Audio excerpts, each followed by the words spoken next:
Can I slap you with this on camera right across the face?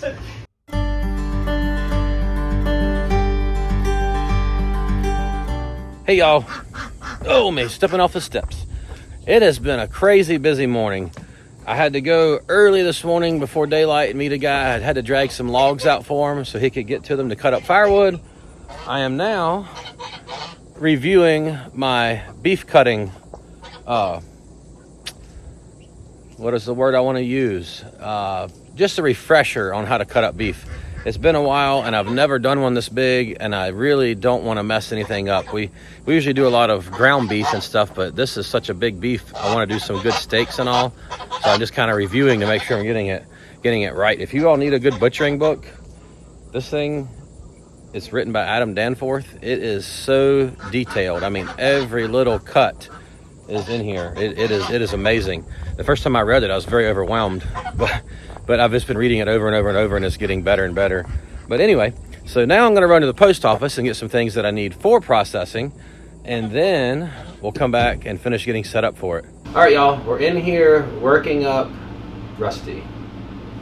I'm not supposed to talk about that. We're working up a beef, and it is extremely heavy and hard to move around. I'm having to cut the quarters in half and get help to move those eighths around.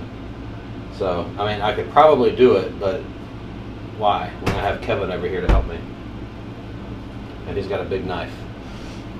Alright, I'm going to try to get this other eighth out. I think I can get this eighth by myself, because it doesn't have near that much bone in it.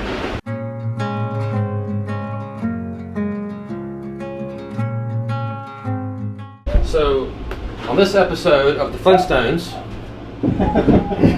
check that out. Look at, isn't that what they bring out and dump their car over with? Yeah. we got a standing rib roast here. We're just gonna vacuum seal this and keep it whole, but no, not really.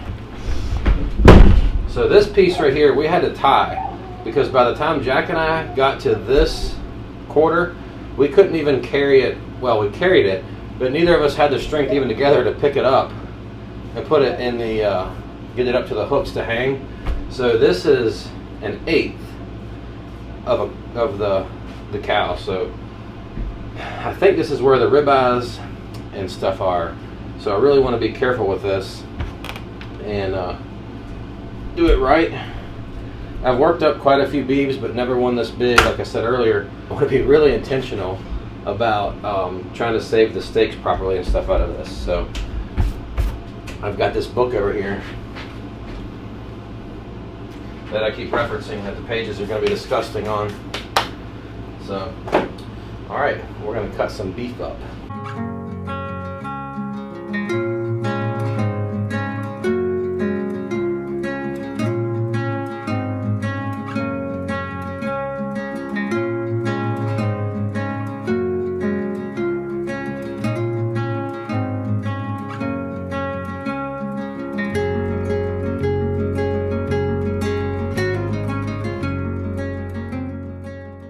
It's been several hours since Derek did the first portion of this video. He is very busy at work cutting up the bowl, and they're to the point of packaging me, and we'll go check on them in a minute. I did want to update you guys. On last Friday, we went and picked up our little bull calf. His name is Levi. He's an A2 polled Jersey bull, and he will be siring our future herd of Jersey cows.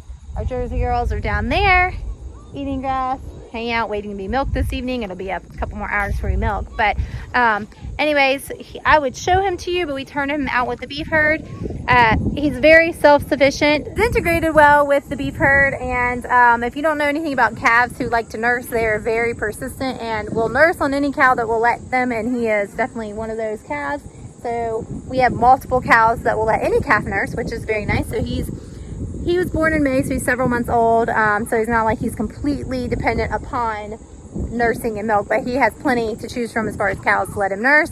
So I want to let you know that things are really progressing and moving forward in that aspect. These girls are just doing great, giving lots and lots of milk. I have been making lots of butter, as you know, mozzarella cheese. I'm going to do some other hard cheeses pretty soon, half and half, just all kinds of good stuff. So all of the dairy things. Ice cream, obviously, that's like a no-brainer.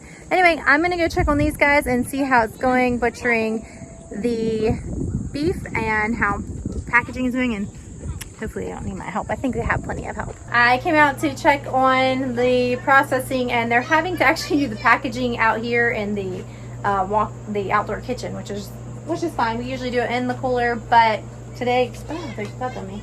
Ooh, there's a bug on me. But today we're having to do it out here because there's just not room in the cooler to do it today because that's so much meat in there processing. But we have our vacuum sealer. We have a Weston vacuum sealer. This was kind of an investment. We've used like a Food Saver or whatever, like cheaper brands for years. But they had to cool down in between packaging, so we could only do a little bit at a time, and it would take hours upon hours upon hours to package meat. The Weston has an internal fan, and it cools itself, so you don't have to take breaks in between. So we are really pleased with that decision to purchase that. That was kind of our tax return purchase because we really need it. So anyway, their girls are out here busy packaging meat and vacuum sealing it. It's going to go to the freezer, and I guess dads are in the walk-in cooler processing the beef, and we're going to go see how that's going. So we have been doing this for Multiple 5 hours. hours, Kevin? Like 17? 3 days. I thought we'd been out here a couple hours, and then we went out to eat some supper, and they said it was 4 o'clock. And I was we like, have to eat a late lunch. What? Or late lunch. I was like, it's 4? So I thought it was like 2 or 3. So I've kind of had to step up my game a little bit. So we have brisket. My personal We favorite. have sirloin. Over behind Jenna, we have a bunch of soup bones that I've cut up. I actually split one. I've never nice. done this. A marrow bone. Some marrow bone, so just I've never felt it. It's kind of weird texturally. And I would like to say that I'm going to roast this like those professional chefs do on TV and eat it, but I really don't think that I can. I don't think that I'll be able to do it. I don't think so. No. I'm not. But sure. we are going to like roast those and then cook them for hours and hours for beef broth. Yeah, and then we're gonna can more beef with the broth Yes. because it's really good. Oh, there's Emma. It's I'm Emma. going to get more meat. You ready? But No, I need big bags. oh, she Oh. needs bags. She needs the vacuum seal bags, which are in here. So they're busy at work. I'm floating around, helping-ish, kind of. No, You're watching all the kids. yes, there's a lot of kids Making out sure here. everyone's behaving. Keeping the children alive is very important. Hey, we got another load of wood chips today. Oh yeah, that's A exciting. big load. Yes, Yep. I'm super excited The that'll go Back in to the Eden garden. garden saga continues Yes. So anyway. into next year. All right. Thanks. Oh, you slid that. I was like, what was that? Thanks for hanging out with us today. We appreciate y'all. If you're not already subscribed to the channel, please go ahead and subscribe. Wait. Kevin, introduce yourself. Oh, this is Kevin. I'm Kevin Kevin. is our friend Kevin. I made ground beef. Yes. What's for dinner? He's a professional ground beef maker now. This Yes. is his. So he ground one pig, and now he's a professional. That's right. Yep. He's learning. It's all about learning. Yes. Providing your own food. Can I Yes. slap you with this on camera right across the face? We should probably set it on slow motion. Probably gonna have to. I'm gonna have to. Okay. Anyway, So, I'm not going to slap him with some I'm gonna steak. cut all of that. That's funny. All right.